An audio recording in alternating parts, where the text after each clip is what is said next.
நான் இந்த காலை நேரத்தில் முன்னறிவிக்கப்பட்ட கிறிஸ்து பிறப்பு என்கிற தலைப்பில் ஒரு தேவ செய்தியை உங்களோடு தருகிறேன். கிறிஸ்துவின் பிறப்பு முன்னறிவிக்கப்பட்டது. இயேசு கிறிஸ்துவின் பிறப்புங்கிறது முன்னறிவிக்கப்பட்டது. It was pre-announced. இயேசு கிறிஸ்துவின் பிறப்பு முன்னறிவிக்கப்பட்டது. பைபிள்ல எத்தனையோ பேர் பிறக்க முன்னாலேயே அவங்கள பற்றி சொல்லி இருக்கு. பிறக்கும் முன்பாகவே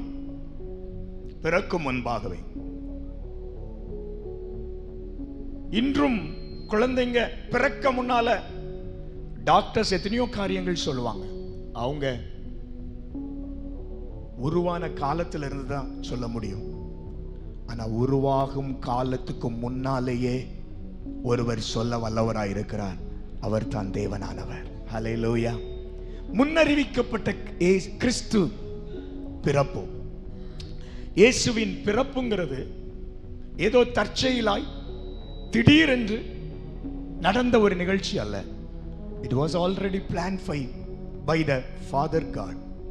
பிதாவாகிய தேவனால் எப்பொழுது மனுஷன் பாவம் செய்தானோ, சாத்தானால் வஞ்சிக்கப்பட்டானோ, முதல் குடும்பமே அந்த ஆதியிலே தேவன் ஆரம்பிக்க பாருங்க. ஆரம்பிச்சு அதுல ஆதாமையும் ஏவாளையும் வச்சாரு பாருங்க. அதை ஒருவன் வந்து சர்ப்பத்தின் குள்ளாக புகுந்து வந்து கெடுத்தான் பாருங்க. அப்பமே முடிவு பண்ணிட்டார், உன் தலையை அவர் நசுக்குவார். ஹல்லேலூயா. நீ பேசுனியே ஏவாள்கிட்ட, பேசி வஞ்சித்தியே, நான் உருவாக்கின மனுஷனை பாவத்துக்குள்ளாக்கினியே, நான் ஒரு திட்டம் வைக்கிறேன். என் குமாரனை நான் அனுப்புவேன். அவருடைய இரத்தம் என் பிள்ளைங்களை மீட்கும். அவருடைய வருகை உன் தலையை உடைக்கும். அவருடைய பாலகனின் பிறப்பே உன் தலையை உடைக்கும். இயேசு கிறிஸ்துவின் பிறப்பை குறித்து முன்னறிவிக்கப்பட்டிருக்கிறது. 1000 ஆண்டுகளுக்கு முன்பாகவே அறிவிக்கப்பட்டது. காலாகாலங்களில் அநேக இடங்களில் இயேசுவின் பிறப்பு முன்னறிவிக்கப்பட்டிருக்கிறது. இயேசு கிறிஸ்து பிறப்பு அநேக தீர்க்கதரிசிகள் கூட 500 ஆண்டுகள் 600 ஆண்டுகளுக்கு முன்னால் வாழ்ந்த இயேசுவின் பிறப்புக்கு முன்னால் வாழ்ந்த தீர்க்கதரிசிகள் கூட அவருடைய பிறப்பை குறித்து முன்னறிவித்திருக்கிறாங்க. ஆபிரகாமுக்கு கர்த்தர் ஈசாக்கை தருவேன்னு முன்னறிவித்தார். 25 வருஷத்துக்கு முன்னால, அவன் பிறக்கிறதுக்கு 25 வருஷத்துக்கு முன்னால உனக்கு சந்ததி உண்டுங்கிறத அழைத்த போது ஆண்டவர் அவனுக்கு முன்னறிவித்தார். ஈசாக்கு பிறக்கிறதுக்கு 25 வருஷத்துக்கு முன்னால மட்டும்தான். ஆனா சுமார் 600 ஆண்டுகளுக்கு முன்னால இயேசு பிறக்கிறதுக்கு முன்னாலேயே அறிவிச்ச தீர்க்க தரிசனம் இருக்கிறது. அதில் ஒரு வசனத்தை இந்த காலை நேரத்திலும் பகிர்ந்து கொள்ளுகிறேன். முன்னறிவிக்கப்பட்ட இயேசு பிறப்பு, கிறிஸ்து பிறப்புங்கிற ஒரு காரியத்திற்காக மீகா தீர்க்கதரிசி, சிறிய தீர்க்கதரிசிகள் வேதத்தில் இருக்கிறாங்க, பெரிய தீர்க்கதரிசிகள் இருக்கிறாங்க. பெரிய தீர்க்கதரிசிகளுக்கு வெளிப்படாத வெளிச்சம் சிறிய தீர்க்கதரிசிகளுக்கு உண்டாயிருக்கிறது. ஆச்சரியம், அற்புதம். அது சிறிய தீர்க்கதரிசிகளுக்கு தேவன் அதை வெளிப்படுத்தி இருக்கிறார். பெரிய தீர்க்கதரிசிகளுக்கு வெளிப்படாத எத்தனையோ காரியங்கள் சிறிய தீர்க்கதரிசிகளுக்கு வெளிப்பட்டிருக்கிறது. அதுல சிறிய தீர்க்கதரிசிகளில் ஒருவராயிருக்கிற மீகா என்கிற தீர்க்கதரிசிக்கு ஆண்டவர் இயேசுவை குறித்து, அவருடைய பிறப்பை குறித்து வெளிப்படுத்தப்பட்டிருக்கிற வெளிச்சம் வேதத்திலே சொல்லப்பட்டிருக்கிறது. மீகா தீர்க்க தரிசன புத்தகம் அதனுடைய 5ஆம் அதிகாரம், மீகா தீர்க்க தரிசன புத்தகம் 5ஆம் அதிகாரம் 2ஆம் வசனத்திலிருந்து இயேசுவின் வரவை குறித்து, அவர் வருவார், பாலகனாய் இந்த பூமியில் இரட்சகராய் இந்த பூமியின் மனிதர்களை ரட்சிக்கிறதற்காய் வருவார் என்கிற அவருடைய முதல் வருகை. இந்த பூமிக்கு இயேசு கிறிஸ்துவின் ஒரு முதல் வருகைனே சொல்லலாம். அதுக்கு முன்னால் அவர் பூமிக்கு வந்ததே இல்லையாடா? வந்திருக்கிறார். ஆனால் பாலகனாய் வரவில்லை. அந்த பாலகன் வரவை குறித்து வெளிப்படுத்தப்பட்ட தீர்க்க தரிசனங்களில் ஒன்றுதான் நாம் இன்று தியானிக்கிற இந்த வசனம் வருவார் என்று சொல்லி, இந்த மீகா தீர்க்கதரிசி அவர் வருவார் என்று சொல்லுகிற அந்த வசனத்தில் 7 குறிப்புகள் இருக்கிறது. நான் 7ஐயும் வேகமாய் உங்களோடு சொல்ல விரும்புகிறேன். அதிகமான நேரம் எடுத்துக்கொள்ள நான் விரும்பவில்லை. உங்களோடு கூட அந்த வார்த்தையை உள்ளே வைக்க, அவர் வருவார்னு சொல்லப்பட்ட அந்த தீர்க்க தரிசன வார்த்தையை உங்களோடு பகிர்ந்து கொள்ள மீகா தீர்க்க தரிசன புத்தகம் 5ஆம் அதிகாரம் 2ஆம் வசனத்தை வாசிக்க கேட்போம். எப்ரத்தா எனப்பட்ட பெத்லெஹேமே. இந்த வசனத்தை வாசிக்கும் போதே உங்களுக்கு தெரியும் இயேசுவை குறித்து தான் சொல்லப்பட்டிருக்கிறது என்று சொல்லி. இயேசு பிறக்கிறதற்கு முன் சுமார் 500-600 ஆண்டுகளுக்கு முன் வாழ்ந்தவர் தான் இந்த மீகா தீர்க்கதரிசி. அவ்வளவு தள்ளி வாழ்ந்தவர், முந்தி வாழ்ந்தவர். தனக்கு பின்னால, தன்னுடைய மரணத்துக்கும் பின்னால, தான் மரித்த பின்னால என்னவோ ஒன்று நடக்க போகுதுங்கிறத கர்த்தருடைய ஆவியானவர் தீர்க்கதரிசியின் மூலமாய் எழுதுகிறார். இவர் எழுதும் போது கூட இவருக்கு மிக தெளிவாய் இயேசுதான் என்று தெரியுமா என்பது எனக்கு புரியவில்லை. ஆனால் ஆவியானவர் அவருக்குள் இருந்து ஏதோ சொல்லிக் கொண்டிருக்கிறார், இவர் எழுதி கொண்டிருக்கிறார். மீகா தீர்க்க தரிசன புத்தகத்தை எடுத்து வாசித்தவர்களில் அநேகர் இயேசு பிறப்புக்கு முன்பு இந்த தீர்க்க தரிசனத்தை புரியவில்லை. இது என்ன சொல்லி இருக்கிறது? எப்ராத்தா எனப்பட்ட பெத்லெஹேமே, நீ யூதேயாவில் உள்ள ஆயிரங்களுக்குள்ளே சிறியதாயிருந்தும் இஸ்ரவேலை ஆள போகிறவர் உன்னிலிருந்து புறப்பட்டு என்னிடத்தில் வருவார். அவருடைய புறப்படுதல் அநாதி நாட்களாய் பூர்வத்தின் உடையது. மிக தெளிவாய் வேதத்தை அறிந்தவர்களுக்கு இந்த தீர்க்க தரிசனம் இயேசு பாலகனை குறித்து சொல்லுகிறது என்பதை புரிந்து கொள்ள முடியும். இந்த வசனம் இயேசுவின் பிறப்பை குறித்து, அவர் எங்கே பிறப்பார், எப்படி பிறப்பார், எப்படிப்பட்டவராய் இருப்பார் என்கிற அநேக செய்திகள் இந்த வசனத்துக்குள் இருக்கிறது. இயேசுவின் பிறப்பை குறித்து சொல்லப்பட்ட வார்த்தைகளில் முதலாவது அந்த வசனத்தில் பெத்லெஹேமில் இருந்து வருவார். அந்த வசனத்திலே எப்ராத்தா எனப்பட்ட பெத்லெஹேமே, நீ யூதேயாவில் உள்ள ஆயிரங்களுக்குள்ளே சிறியதாயிருந்தும் இஸ்ரவேலை ஆளப் போகிறவர் உன்னிடத்திலிருந்து புறப்பட்டு என்னிடத்தில் வருவார். வர முன்னால, இயேசு பிறக்க முன்னால, இந்த பூமிக்கு வர முன்னால அவரை பற்றி சொல்லப்பட்ட வார்த்தை தான் இது. அவர் வருவார். இன்னைக்கு அவர் வருவார் அப்படின்னு சொன்னா அவர் பாலகனாய் வருவதில்லை. சிலரெல்லாம் தொழுவத்தை ஆயத்தப்படுத்தி வருவார்னு வச்சிருப்பாங்க. அவர் அன்னைக்கு தொழுவத்தில் தானே வந்தார். அப்போ அதுக்காக கொஞ்சம் புல்லு வாங்குவோம், ஒரு குடில் கட்டுவோம். குடில் கட்டி அவர் மாதிரி ஒரு குழந்தைய அங்கே வைத்து, அவர் மாதிரி ஒரு குழந்தைய வைத்து, எதுக்கு? இயேசுவுக்காக. ஆனா இன்னைக்கு வருவார்னா நம்ம அவருடைய வருகையை எதிர்பார்த்து கொண்டிருப்போம். ஆனா அன்னைக்கு மீகா தீர்க்கதரிசி இந்த வார்த்தையை சொல்லும் போது அவர் பாலகனாய் வருவதை குறித்து எழுதுகிறார். எவ்வளவு தெளிவா எழுதுகிறார் பாருங்க. அவர் எங்கே இருந்து வருவார்னா பெத்லெஹேமில் இருந்து அவர் வருவார் என்று சொல்லப்பட்டிருக்கிறார். பெத்லெஹேமில் இருந்து வருவார். மத்தேயு சுவிசேஷம் 2ஆம் அதிகாரம் அதனுடைய 6ஆம் வசனத்தை நாம் எடுத்தால், மத்தேயு சுவிசேஷம் 2ஆம் அதிகாரம் இயேசுவின் பிறப்பை குறித்து புதிய ஏற்பாட்டில் சொல்லப்பட்ட பழைய ஏற்பாட்டில் சொல்லப்பட்டது நிறைவேறுகிறதை பார்க்கிறோம். மத்தேயு 2:6 வாசிக்கலாம். யூதேயா தேசத்திலுள்ள பெத்லெஹேமே, யூதேயா தேசத்திலுள்ள பெத்லெஹேமே, யூதாவின் பிரபுக்கள் நீ சிறியதல்ல. இந்த மத்தேயு சுவிசேஷம் எழுதப்பட்டது மீகா தீர்க்க தரிசனத்திலிருந்து சுமார் 600 ஆண்டுகள் ஆயிருக்கும். அப்போ எழுதப்படுகிறது, யூதா தேசத்தில் உள்ள பெத்லெஹேமே, யூதாவின் பிரபுக்களில் சிறியதல்ல, என் ஜனமாகிய இஸ்ரவேலை ஆளும் பிரபு உன்னிடத்திலிருந்து புறப்பட்டு வருவார் என்று தீர்க்கதரிசியினால் எழுதப்பட்டிருக்கிறது என்றார்கள். தீர்க்கதரிசியினால் எழுதப்பட்டிருக்கிறது என்றார்கள். பின் நாட்களில் புரிந்தது, மீகா தீர்க்கதரிசி எழுதின வாக்கியம் உண்மை என்று சொல்லி. யோவான் சுவிசேஷம் 7ஆம் அதிகாரம் 42ஆம் வசனத்தில் சொல்லப்பட்டிருக்கிறது. யோவான் 7ஆம் அதிகாரம் 42ஆம் வசனத்தை வாசிக்கலாம். தாவீதின் சந்ததியிலும்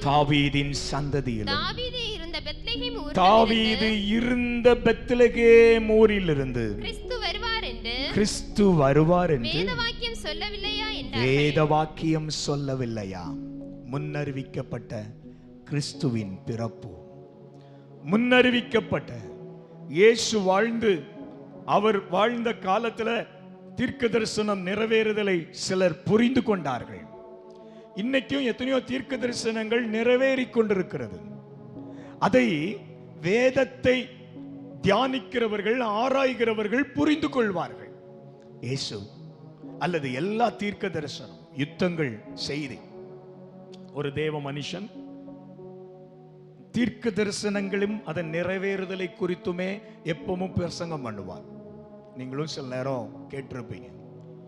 இந்த இஸ்ரவேலுக்கும் காசாவுக்கும் நடந்த யுத்தம், அப்ப அத பைபிள்ல இருந்து சொல்லப்பட்டிருக்கிற தீர்க்க தரிசனத்தோடு கர்த்தர் அவருக்கு கொடுத்த வெளிச்சம் என்னவென்றால் தீர்க்க தரிசனமும் நிறைவேறுதலும். அவர் அதையே ஆண்டவருடைய வேதத்தில் இது எங்கே சொல்லப்பட்டிருக்கிறது, தண்ணீர் அலர்ந்து விற்கப்படும் அப்படின்னு சொல்லி உங்க தாத்தாட்ட யாராவது சொன்னாங்கன்னா சிரிச்சிருப்பாங்க. எப்படி? தண்ணீர் அளந்து விற்கப்படும். இன்னைக்கு 25 லிட்டர் அளந்து விற்கப்படுகிறது. நம்ம சர்ச்சிலையும் கேனா வாங்கி வைக்கிறோம். இது தீர்க்க தரிசனத்தில் சொல்லப்பட்டிருக்கிறது. வேதத்தில் எல்லாவற்றுக்கும் வேதத்தின் ஆதாரங்கள் இன்று நிறைவேறுகிற நடக்கிற அநேக காரியங்களுக்கு இருக்கிறது.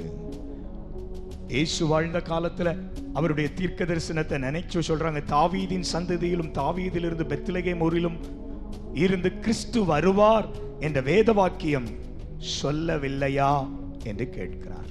முதல் குறிப்பு, அவர் பெத்லகேமில் இருந்து வருவார். எந்த ஊர்ல இருந்து வருவாருங்கிறதையும் எவ்வளவு கரெக்டா பைபிள் சொல்லி இருக்கு பாருங்க. ஹல்லேலூயா.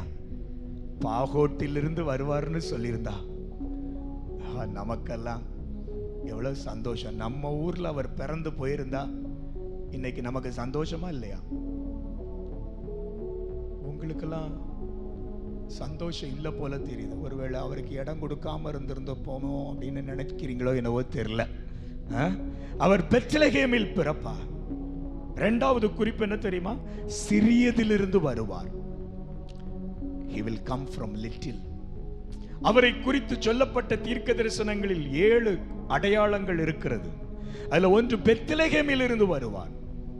இரண்டாவது, அவர் சிறியதில் இருந்து வருவார். நான் மீகா 5:2 மட்டுமே இன்றைய கிறிஸ்துமஸ் செய்தியை உங்களோடு பகிர்ந்து கொள்ளுகிறேன்.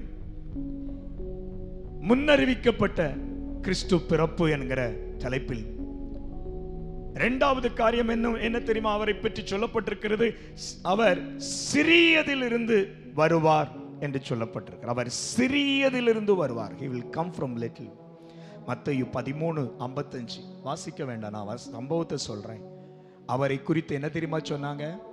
இவர் தச்சனுடைய குமாரன் அல்லவா, இவர் ராஜாவின் குமாரன் அல்லவா சொல்லல. அவரை குறித்து சொல்லப்பட்ட வார்த்தை என்ன தெரியுமா? இவர் தச்சனுடைய குமாரன் அல்லவா அப்படின்னு சொன்னாங்க.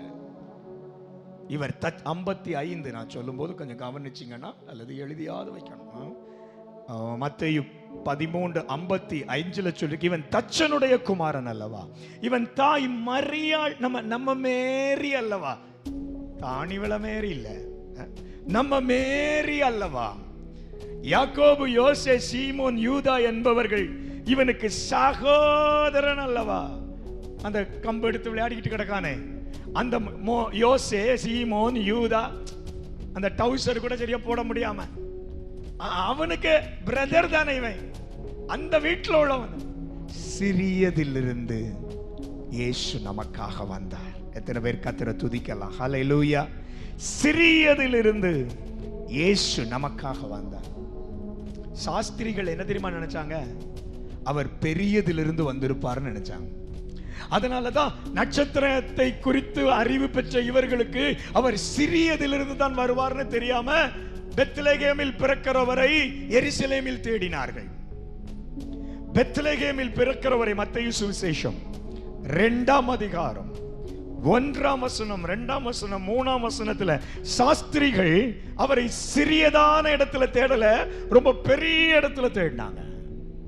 ராஜ அரண் ஏரோது ராஜாவின் நாட்களில் யூதேயாவில் உள்ள பெத்லகேமே இல்லையே, இயேசு பிறந்த பொழுது கிழக்கில் இருந்த சாஸ்திரிகள் எருசலேமுக்கு வந்து யூதருக்கு ராஜா பெத்லகேம்ல பிறக்கிற அவரை எருசலேம்ல, ஏன்னா நாட்டின் தலைநகரில் தான். சிலருக்கு படிச்சா சென்னையில படிக்கணும், ஏன்னா கேபிட்டல் ஆஃப் தமிழ்நாடு. படிச்சா வேற ஸ்டேட்ல போய் படிக்கணும். முன்னால சென்னையில போய் படிக்கணும். இப்ப படிச்சா தமிழ்நாட்டிலே படிக்க கூடாது, வெளியே அடுத்த மாநிலத்துல போய் படிக்கணும். படிக்கிறது பிகாமா இருக்கும், ஆனா பூனாவுல படிப்பான். அவன் பிள்ளை எங்க அவன் பூனால படிக்கிறான். என்ன படிக்கிறான்னா அது பிகாம். என்னத்தை பார்த்து பூனாவுக்கு அனுப்புனாங்களோ எனக்கு தெரியாது. நல்ல காலேஜ் இருக்குன்னா எங்கேயும் படிக்க வைங்க, எனக்கு ஒரு வருத்தம் இல்லை. வேணா பிலிப்பைன்ஸ்லயும் படிக்க வைங்க, ரஷ்யாலையும் படிக்க வைங்க, சண்டை வந்துடாம இருக்கட்டும். அப்புறம் திரும்ப வீடு வர முடியாம தவிச்சு போனாங்க நிறைய பேர். ரஷ்யாவுக்கு அனுப்பிட்டு அல்லது ஏதாவது கண்ட்ரியில் அனுப்பிட்டு படிக்க போட்டு பிள்ளைகள் வெளி நாட்டில் போய் கூட படிக்கட்டு. சாஸ்திரிகள் நினைச்சது அவர் எருசலேமில் பிறப்பார். ஆனா சிறியதான ஒரு இடத்துல இயேசு பிறந்தார். ஹல்லேலூயா.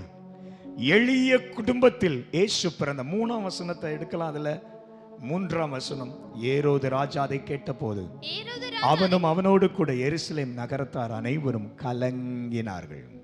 அப்படி ஒரு பிள்ளைங்க இல்லையேன்னு சொல்லி அவர்கள் கலங்கினார்கள். இயேசு சிறியதில் இருந்து பிறந்தார். நியாயாதிபதிகள் 6ஆம் அதிகாரத்துல கிதியோன் சொல்லுகிற ஒரு வார்த்தை இருக்குது. என்னையா ஆண்டவரே, நீர் இஸ்ரவேல் ஜனங்களை மீதியானியரின் கைக்கு மீட்கும்படியாக நீர் தெரிந்து கொள்ளுகிறீர். நானா அந்த நபர் ஆண்டவரே? என்னையா நீர் இஸ்ரவேல் ஜனங்களை மீதியானியரின் கையிலிருந்து மீட்கும்படியாக நீர் தெரிந்து கொள்ளுகிறீர் என்று சொல்லி ஆண்டவற்றை கேட்கிறான். ஆண்டவரே, 15ஆம் வசனத்தை நான் நினைப்பூட்ட விரும்புகிறேன். நானே வாசிக்கிறேன். அதற்கு அவன், என் ஆண்டவரே, நான் இஸ்ரவேலை எதனால் ரட்சிப்பேன்? இதோ மனாசேயில் என் குடும்பம் மிக எளியது. என் தகப்பன் வீட்டிலே நான் எல்லாரிலும் சிறியவன். சிறியதிலிருந்து ஒருவனை தூக்கி எடுக்கிறார். ஹல்லேலூயா. நான் மட்டும் மினிஸ்டருக்கு மகனா பிறந்திருந்தா யாராவது நினைச்சீங்களா? கிதியோன் சொல்றான், ஆண்டவரே, மனாசே கோத்திரத்துல என் குடும்பம் மிகவும் எளியது. என் தகப்பன் வீட்டில் நான் எல்லாரிலும் சிறியவன். ஆண்டவர் சிறியவனை குப்பையிலிருந்து தூக்கி எடுக்கிறவர். இயேசு இந்த பூமியில பிறந்தபோது அவர் சிறியதிலிருந்து தோன்றினார். 3வது குறிப்பு, அவர் யூதாவில் இருந்து வருவார். 1 பெத்லகேமில் இருந்து வருவார், 2 சிறியதிலிருந்து வருவார், 3வது யூதாவில் இருந்து அவர் வருவார். அவர் வர்ற கோத்திரம் என்ன கோத்திரம் தெரியுமா? யூதா கோத்திரத்தின் சிங்கமா இயேசு வந்திருக்கிறார். கரங்களை உயர்த்தி கர்த்தருக்கு நன்றி சொல்லலாமா? ஹல்லேலூயா. வெளிப்படுத்தின விசேஷத்துல 5ஆம் அதிகாரம் 5ஆம் வசனத்துல அவரை யூதா கோத்திரத்து சிங்கம் அப்படின்னு சொல்லப்பட்டிருக்கிறது. நான் அந்த வசனத்தை வாசிக்கிறேன். அப்பொழுது மூப்பர்களில் ஒருவன் என்னை நோக்கி, பரலோகத்தின் காட்சியை யோவான் காண்கிறான். அப்போ இந்த புஸ்தகத்தை யார் திறப்பா? இந்த புஸ்தகத்தை திறக்க யாருக்கு அதிகாரம் இருக்குது? அப்ப சொல்லப்பட்ட வார்த்தை என்ன தெரியுமா? யூதா கோத்திரத்திலிருந்து ஒருத்தர் வர்றாரு, அவர் திறப்பாரு. அவர் தான் இயேசு. அப்பொழுது மூப்பர்களில் ஒருவன் என்னை நோக்கி, நீ அழ வேண்டாம், எப்பா யாருமே இல்லை, நீ அழ வேண்டாம், இதோ யூதா கோத்திரத்து சிங்கமும் தாவீதின் வேருமானவர் புஸ்தகத்தை திறக்கவும் அதில் 7 முத்திரைகளை உடைக்கவும் ஜெயம் கொண்டிருக்கிறார் என்றான். யூதா கோத்திரம், அவர் எங்கே இருந்து வருவார்? யூதா கோத்திரத்தில் இருந்து இயேசு வருவார். ஒரு பிரதான ஆசாரியன் வரணுமானா லேவி கோத்திரத்திலிருந்து தான் வரணும். ஒரு பிரதான ஆசாரியன் வரணுமானா நமக்காக பிதாவினிடத்தில் பரிந்து பேசுகிற ஒரு பிரதான ஆசாரியனாய் ஒருவன் வர வேண்டும் என்றால் அவன் யூதா கோத்திரத்தில் இருந்தல்ல, லேவி கோத்திரத்திலிருந்து வர வேண்டும். எபிரேயர்கள் நிருபத்தில் 7ஆம் அதிகாரம் 14ஆம் வசனத்தை நீங்கள் எடுத்தால் எபிரேயக்காரர் அதை சொல்லும்போது நமக்கு கேள்வி கேட்கிறார். எபிரேயர் 7ஆம் அதிகாரம் அதனுடைய 14ஆம் வசனத்தை வாசிக்கலாம்.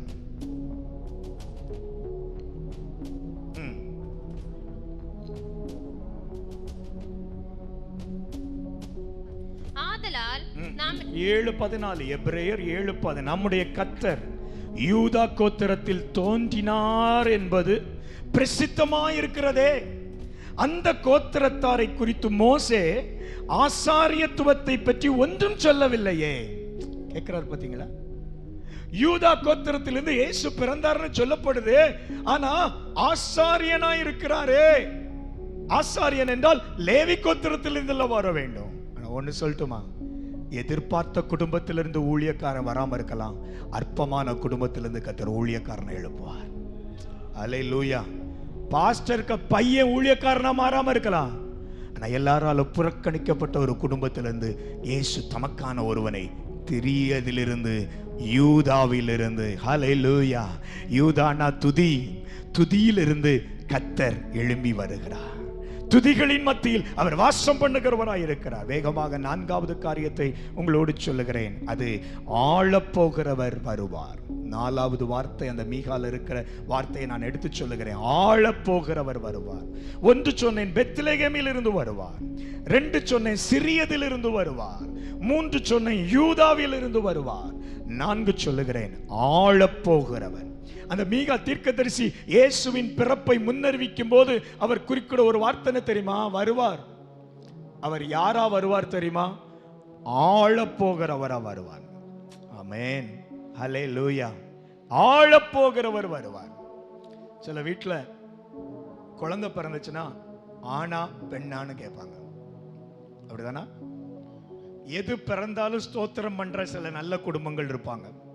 எது பிறந்தாலும் ஸ்தோத்திரம் பண்ற நல்ல குடும்பங்கள் இருப்பாங்க. சில குடும்பங்கள்ல என்ன குழந்தை, என்ன குழந்தை, அவன் குழந்தைன்னா ராஜா வந்துட்டான். பெண் குழந்தை ராணி இல்லையே சொல்ல மாட்டாங்களே. நான் ஊழியம் செஞ்ச ஒரு இடத்துல ஒரு குறிப்பிட்ட மக்களுடைய வழக்கம் ஆனா பெண்ணான்னு கேட்க மாட்டாங்க, பிறந்தது வரவா செலவான்னு கேட்காங்க. பிறந்தது எப்படி? அக்கௌண்டன்சி படிச்சிருப்பாங்களோ இருக்குமோ தெரியல. பிறந்தது வரவா செலவா? எனக்கு முதல்ல புரியல. அப்புறம் கேட்டேன், என்ன அப்படி கேட்குறீங்க அப்படின்னு. அது பாஸ்டர், ஆம்பளை பிள்ளை பிறந்தா வரவு, பொம்பளை பிள்ளை பிறந்தா செலவு. ஆண் தங்கங்களே, ஒரு குறிப்பிட்ட சமுதாயம் சொல்லுது ஆம்பளை பிள்ளை பிறந்தா வரவா. இருக்கதெல்லாம் அழிச்சிட்டு இருக்கிறான், இருக்கிறதெல்லாம் அழிச்சிட்டு இருக்கிறான். ஆனா பிறந்த உடனே வரவு. எதை வச்சு வரவுன்னு கணக்கு போட்டாங்களோ தெரியல. ஒருவேளை இந்த கல்யாணத்துல வாங்குவாங்க பாத்தீங்களா, அதை வச்சு கணக்கு போட்டுறாங்கன்னு நினைக்கிறேன். அதே மாதிரி ஒரு பொம்பளை பிள்ளை பிறந்தா செலவு, பொம்பளை பிள்ளை பிறந்தா செலவு. அது எதை வச்சு கணக்கு போட்டிருப்பாங்கன்னு நினைக்கிறேன்னா, நீங்க என்ன நினைக்கிறீங்க? அதுவும் கல்யாணம் தானோ? அதுவும் கல்யாணம் தானோ?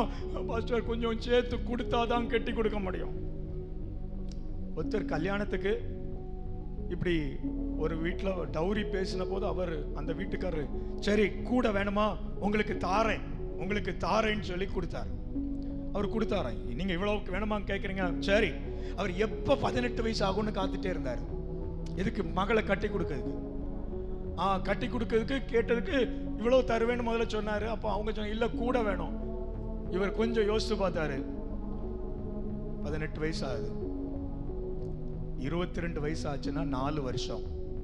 இவா ஒரு வருஷத்துல அமேசான்ல ஆர்டர் பண்றது, பிளிப்கார்ட்ல ஆர்டர் பண்றது, அது கேட்டு இது கேட்டு இந்த 4 வருஷத்துல உள்ள செலவையை நம்ம சேர்த்து கொடுத்தா கூட தப்பு இல்லைன்னு சொல்லி கூட கொடுத்தார். புரிஞ்சிருக்கும்னு நினைக்கிறேன். சில வீட்டுல வச்சிக்காம கட்டிக்கா வேண்டான்னு தள்ளி விடுறதுக்காகவும் சிலர் கூட கொடுத்து அனுப்புறது.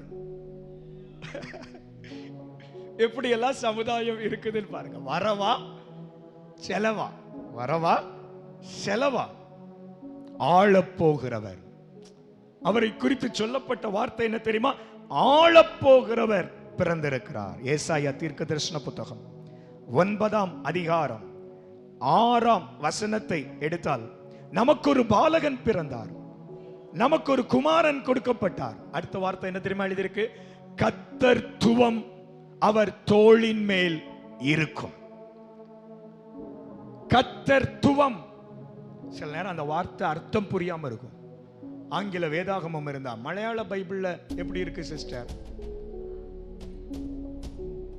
எனக்கு கேட்கல.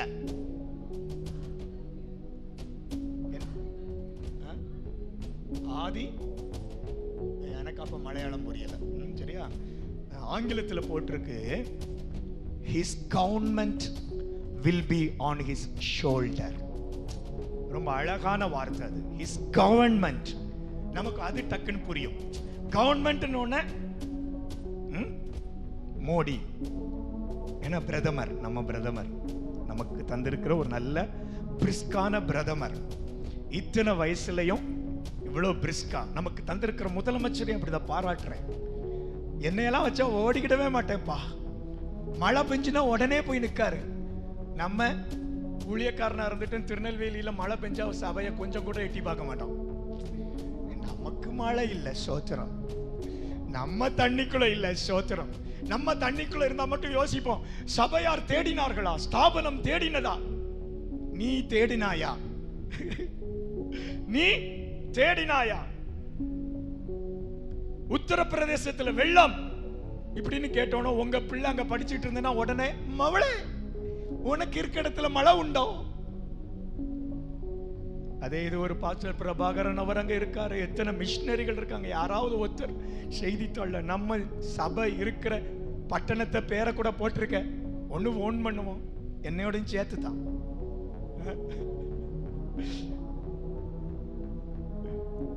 அவர் தோளின் மேல் இருக்கும். கர்த்தத்துவம் அவர் தோளின் மேல் இருக்கும் அப்படின்னு சொல்லப்பட்டிருக்கு. அப்படின்னா the government shall be on his shoulder. ஏசாயாக்கு ஆண்டவர் வெளிப்படுத்தினது அதான், ஆளப்போகிறவர் பிறப்பார்பா.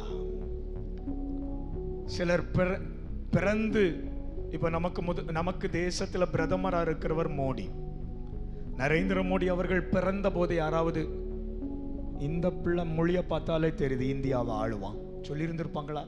எனக்கு தெரியல, எனக்கு தெரியல.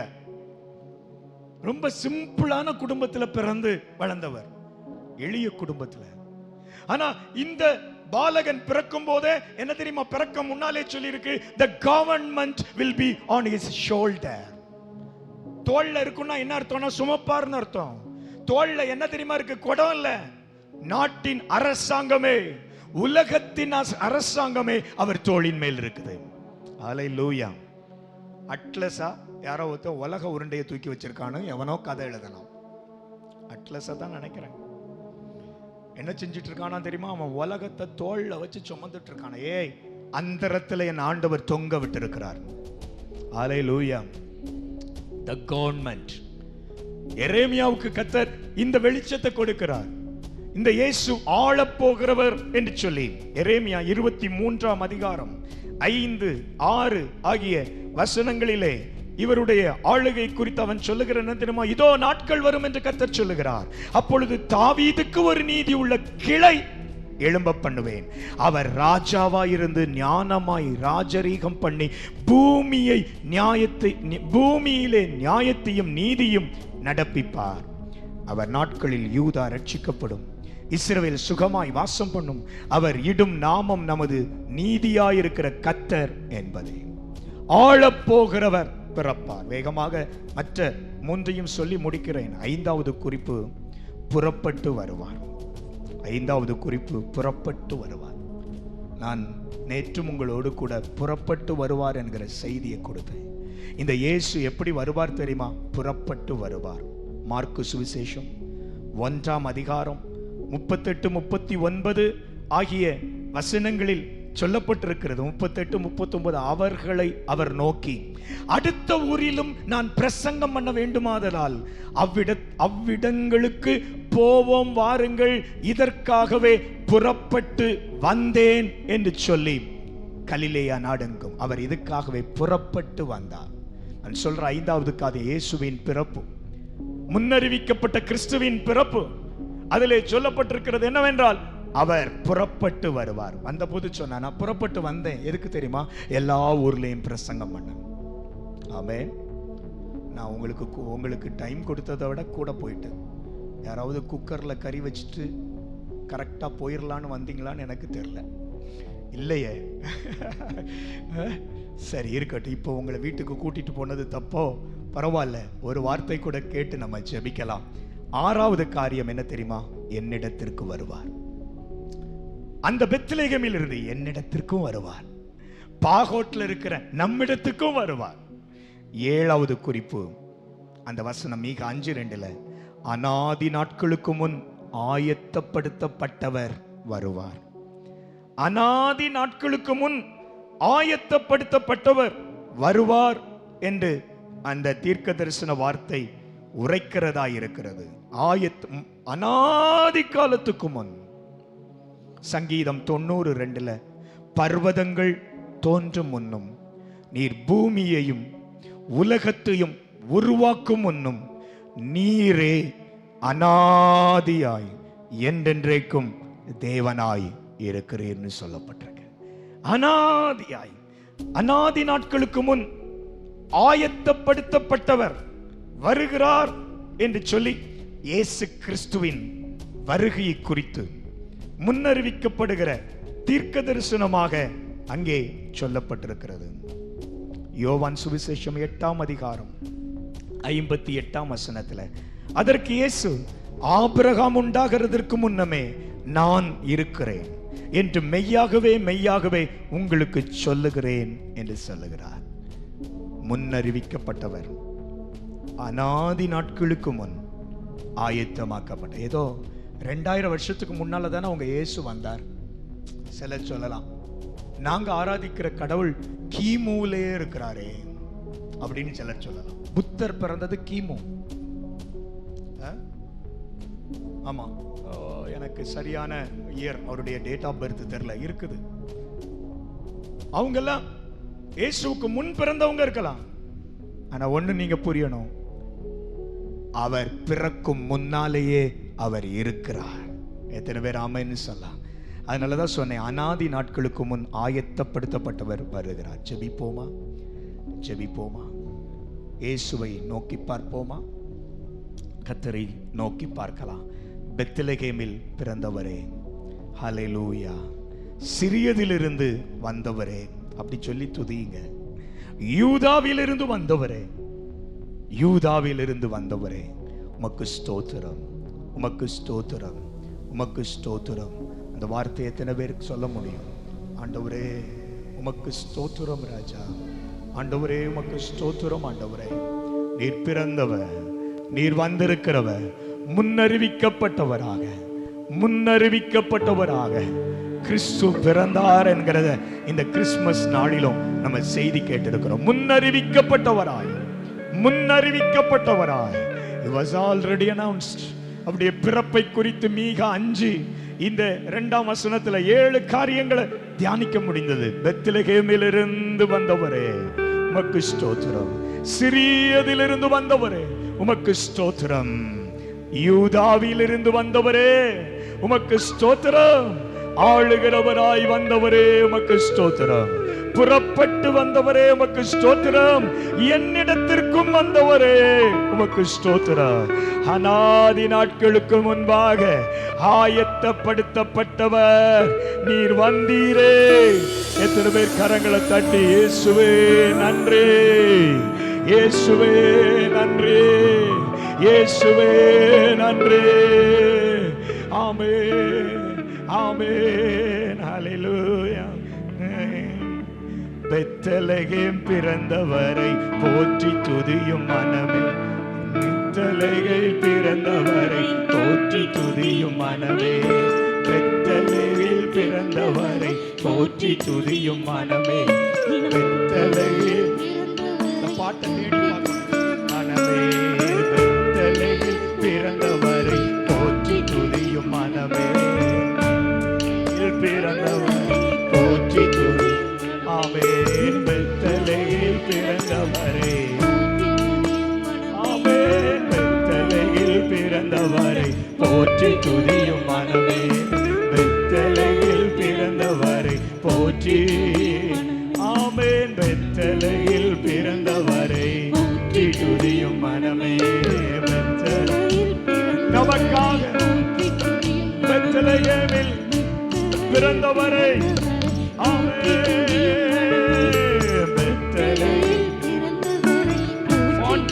சப்போர்ட் பண்ணலன்னா அதை பார்க்கணும். பிறந்தவரை போற்றி துதியும் மனமே, உலகத்தை காட்டினார் வல்லவர், உலகத்தையும் படைத்தார் சர்வ வல்லவர்.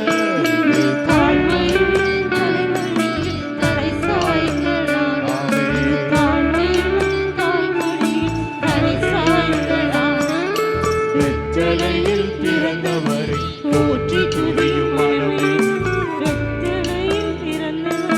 போற்றி துதியும் மனமே, பெத்தலகில் பிறந்தவரை போற்றி துதியும் மனமே, பெத்தலகில் பிறந்தவரை போற்றி துதியும். ஓ சர்வத்தையும் படைத்தாண்ட சர்வ வல்லவர், சகலத்தையும் படைத்தாண்ட சர்வ வல்லவர். தாய்மையுள்ள தாய்மணியில் தலை சாய்க்கிறான், தாய்மையுள்ள தாய்மணியில் தலை சாய்க்கிறான். பெத்தலகில் பிறந்தவரை போற்றி துதியும் மனமே, பெத்தலகில் பிறந்தவரை போற்றி துதியும் மனமே, பெத்தலகில் போற்றி துதியும் மனமே. நன்றி ஆண்டவரே. சிறியதிலிருந்து தோன்றினார். ஏன் தெரியுமா? சிறியவனான உன்னை உயர்த்தும்படியாக. ஆயிரங்களில் சிறியவனாயிருந்தாய், 10,000ங்களில் சிறந்தவர். உன்னை உயர்த்தும்படியாக சிறியதிலிருந்து தோன்றினார். கரங்களை தட்டி ஆண்டவருக்கு நன்றி சொல்ல விரும்புகிறவர்கள் ஹல்லேலூயா.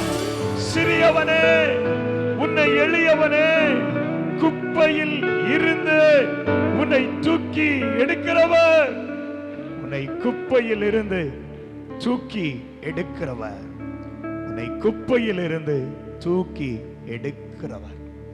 ஆமென் ஆண்டவரே. ஸ்தோத்திரம், ஸ்தோத்திரம், ஸ்தோத்திரம் ஆண்டவரே, ஸ்தோத்திரம் ஆண்டவரே. நன்றியோடு உம்மை துதிக்கிறோம், நன்றியோடு உம்மை துதிக்கிறோம். ஹல்லேலூயா, ஹல்லேலூயா. கர்த்தருக்கு நன்றி சொல்லுகிறோம், கர்த்தருக்கு நன்றி சொல்லுகிறோம், கர்த்தருக்கு நன்றி சொல்லுகிறோம். ஆமென். ஆண்டவரே, எங்களுக்காக பிறந்தவர், எங்களுக்காக வந்தவர், எங்களுக்காக உம்மையை தந்தவர், புறப்பட்டு வந்தவர். சொன்னார், கிளம்புவோம், அடுத்த ஊருக்கு போலாம். நான் புறப்பட்டு வந்ததே ஒரு இடத்துல இருக்க அல்ல, எல்லா இடங்களிலும் சென்று பிரசங்கிக்கிறதுக்காக, எல்லா இடத்திலும் சென்று பிரசங்கிக்கிறதுக்காக, எல்லா இடத்திலும் சென்று பிரசங்கிக்கிறதுக்காக. Glory, hallelujah. அநாதி நாட்களுக்கு முன் ஆயத்தம் பண்ணப்பட்டவர், பூமி தோன்றும் முன் நீர் இருக்கிறீர், அநாதி நாட்களாய் நீர் இருக்கிறீர். ஆண்டவரே, உமக்கு நாங்கள் நன்றி சொல்லுகிறோம், உமக்கு நன்றி. 1-2 நிமிடங்கள் கூட இந்த ஜெப நேரத்துல நான் செலவு பண்ண விரும்புறேன். 1-2 நிமிடங்கள் கூட. சீக்கிரம் போகணும்னு நீங்க நினைப்பீங்க, உண்மைதான். உங்களோடு கூட 1-2 நிமிடங்கள் கூட இந்த தேவ சமூகத்துல முன்னறிவிக்கப்பட்டவர் பிறந்தாரே, அந்த பிறப்பை நினைக்கும் போது முன்னறிவிக்கப்பட்டவர். Turn to the history. வரலாற்றை திரும்பி பாருங்கள். அவர் முன்னறிவிக்கப்பட்டவராய் இந்த பூமியில வந்தார். 2000 வருஷத்துக்கு முன்னாலதான் அவருக்கு தோற்றம் என்று சொல்ல முடியாது. எனக்கு தோற்றம் 1974, அவ்வளவுதான். அதுக்கு முன்னால நாயா இருந்தேன். அதுக்கு முன்னால நான் இல்லவே இல்லை. I was not there before 1974. நான் ஒண்ணு தெரியுமா, கிபி அல்லது கிமு 5ஆம் ஆண்டுக்கு முன்னாலேயே இயேசு இருக்கிறார். இயேசு கிமு வருடங்கள் தோன்றும் முன்பாக என் ஆண்டவர் இருக்கிறார். வருடங்கள் தோன்றும் முன்பாக என் ஆண்டவர் இருக்கிறார். கரங்களை உயர்த்தி கத்தாவே ஹல்லேலூயா, ஹல்லேலூயா, ஹல்லேலூயா.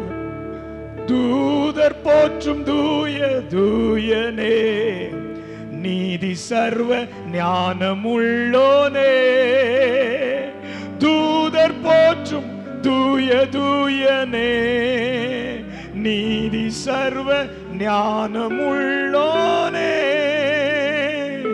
தேவனே நீர் பெரியவர், தேவனே நீர் பரிசுத்தர், தேவனே நீர் நல்லவர், தேவனே நீர் வல்லவர். தூதர் போற்றும் தூய தூயனே, நீதி சர்வ ஞானமுள்ளோனே. தூதர் போற்றும் தூய தூயனே, நீதி சர்வ ஞானமுள்ளோனே. ஆதி அந்தம் அற்ற தேவனே, அல்பா ஓமெகா என் ஜீவனே. ஆதி அந்தம் அற்ற தேவனே, அல்பா ஓமெகா என் ஜீவனே. தூதர் போற்றும் தூய தூயனே, நீதி சர்வ ஞானமுள்ளோனே. தேவதூதர் போற்றும் தூய தூயனே, நீதி சர்வ ஞானமுள்ளோனே. ஆதி அந்தம் அற்ற தேவனே, அல்பா ஓமெகா. ஆதி அந்தம் அற்ற தேவனே, அல்பா ஓமெகா என் ஜீவனே. தூதர் போற்றும் தூய தூயனே, நீதி சர்வ ஞானமுள்ளோனே. தூதர் போற்றும் தூய தூயனே. ஆமென் ஆண்டவரே, நன்றி சொல்லுகிறேன். எங்கள் பரலோகத்தின் நல்ல பிதாவே, உமக்கு நன்றி சொல்லுகிறோம். இந்த நல்ல நாளுக்காக கர்த்தரை துதிக்கிறோம். உம்முடைய பாதத்தில் நாங்கள் வந்தோம். நீர் முன்னறிவிக்கப்பட்டவராய் பிறந்தவர் என்று சொல்லி நாங்கள் பார்க்கிறோம். பெத்லகேமில் பிறந்தவரே, சிறியதிலிருந்து பிறந்தவரே, யூதாவிலிருந்து தோன்றினவரே, ஆளப்போகிறவராகவே வந்தவரே, புறப்பட்டு வந்தவரே, என்னிடத்திற்கும் வந்தவரே, அநாதி நாட்களாய் ஆயத்தம் பண்ணப்பட்டவராய் இருந்தவரே, எங்களை முன்னாலேயே குறிச்சி ஆயத்தம் பண்ணி வச்சிருக்கிறாங்க.